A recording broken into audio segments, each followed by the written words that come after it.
So the LLC is where most people start. They will, add their digital assets to the LLC for the creditor protection, the anonymity, and the tax benefits that you could potentially get. It does not immediately, allow you to mitigate taxes. You just get the full breadth of the tax code to be able to offset your taxes versus having it in your personal name where you can't get access to a lot of those things.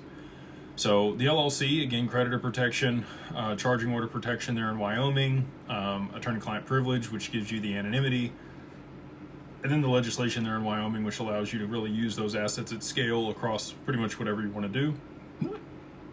If you're in one of these states that kind of limits your ability to participate in things, that having your assets in the LLC will open you up to be able to participate on other platforms that you might be restricted from.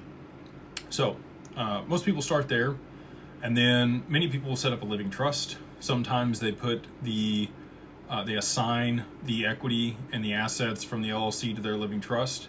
I think many people will end up choosing to set up a C Corp later on, where their living trust sits on the cap table of that C Corp. The C Corp will not own the LLC. You'll likely have some type of irrevocable trust or asset protection trust or intentionally defective grantor trust, which are all irrevocable, by the way, that owns the majority of the equity or a portion of the equity of the LLC. And then the C Corp would end up being what you use to manage those assets. So as you produce significant cash flow off of these assets, the fees that the management corp or the C Corp charges can be pretty substantial, and then you're going to pay 20% taxes on that because your living trust is on the cap table, which you can do with the C Corp, which you can't do with an S Corp.